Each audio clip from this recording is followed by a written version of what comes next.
Video please बंद नका करू आणि पुढेही ढकलू नका. मला सातारा केसबद्दल फक्त माझ्या भावना व्यक्त करायच्या आहेत. हा माझं पर्सनल ओपिनियन आहे, तुमचं वेगळंही असू शकतं, त्याच्यामुळे कोणीही वाईट कमेंट करू नका. फक्त माझं मत आहे, त्याच्यामुळे मी व्यक्त होते. माझ्या डोक्यात आणि मनात राग आलाय त्याच्यामुळे. ठीक आहे, आपण प्रिकॉशन घेतोय. आपण जगामध्ये बघतोय हल्लीचे जे लोक होते, मला तरी असं वाटतं की बरं करत होते, मुलीला जन्म घालत नव्हते ते. का जन्म घालायचा? असल्या भिरट्या चोरट्या आई घाल्यासाठी आपण जन्म घालायचा का आपल्या मुलीला? आधीचे लोक बरं करत होते ना, जन्म घालत नव्हती मुलीला. मुली दिसली की ठार करायची. ते दुसऱ्यांनी मारण्याऐवजी आपण आपल्या मुलीला मारलेलं कधीही बरं, मला असं वाटतं. बरं करत होती ती लोक, का नव्हती बरं करत ना? आता आपण ते ठीक आहे, आता ते जाऊ दे. आपण आपण काय करतोय, प्रिकॉशन घेतोय की कराटे शिकवतोय, अमुक तमुक सगळं शिकवतोय आपण, ठीक आहे. पण त्याचा काही फायदा होतोय का सिच्युएशनमध्ये? तिने लढली, शेवटी तिने नाही रेफ होऊन दिला स्वतःचा, पण त्याने काय केलं, डोक्यात घातलं, नाही घातली, त्याची निघून गेला तो. ह्याच्यात कुणाचं वाटू? शेवटी मुलीचंच वाटू झालं ना. ठीक आहे ना.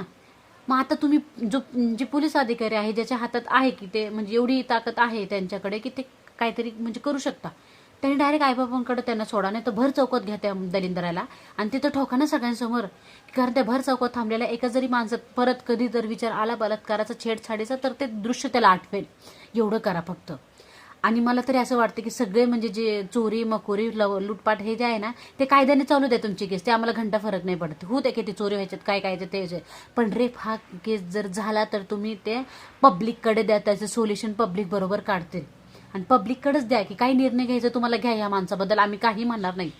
असं आपलं कानूनमध्ये झालं पाहिजे. कधी होणार आहे का? म्हणजे मला हे एवढं सिरियसनेस का घेत नाहीये तुम्ही? मी तर म्हणेन मुली जन्मालाच नका घालू. म्हणजे एवढी भीती आता सध्या मला तर, म्हणजे पर्सनली मला तरी खूप वाटायला लागली. कारण माझी मुलगी 1 मिनिट जरी माझ्या घराच्या बाहेर राहिली, मेन डोर माझं ओपन असतो, मी एक मिनिटात तिला जाऊन बघते का शेजार पाजारी कुणी हात लावले का, कुणी आले का, कुणी गेले का. इव्हन म्हणजे माझं घरातलं काम सुद्धा मी टाकून तिच्याकडे पळते. ती म्हणते आई मला बाहेर कसं, ठीक आहे जा. एक मिनिटाला एक सेकंदाला मला चक्कर मारायला लागते, कारण एवढी भीती माझ्या मनात निर्माण झालेली आहे. तरी एवढी एका आईच्या मनात ह्या भारत देशामध्ये निर्माण होती. तुम्ही कधी एक सोल्युशन काढणार आहे जे परफेक्ट असेल, सगळ्यांसाठी योग्य असेल. मित्र म्हणेल का करत नाहीये तुम्ही? कायद्याने का चालताय रेपिस्टसाठी? नका चालू ना कायद्याने. गेला तो खड्ड्यात कायदा. काय करायचंय कायद्याचं? ह्या तो जर कायद्याने चालत नाहीये तर काय करायचं आहे मला ते सांगा. का होतोय हे? म्हणजे आम्ही एवढं सगळं लहानाची मोठी करतोय आमच्या लेकरीला. मी माझ्या लेकराला ना, मुलीला एवढंच लहान मोठं म्हणजे आपण विचार करू शकत नाही. मला तिला जर आता सर्दी खोकला झालाय, खोकली की मला असं वाटतं खोकला झालं, बापरे कधी औषध देऊन काय करू असं होतं मला. ते विचार करा त्या आईचं त्या मुलीचं प्लीज.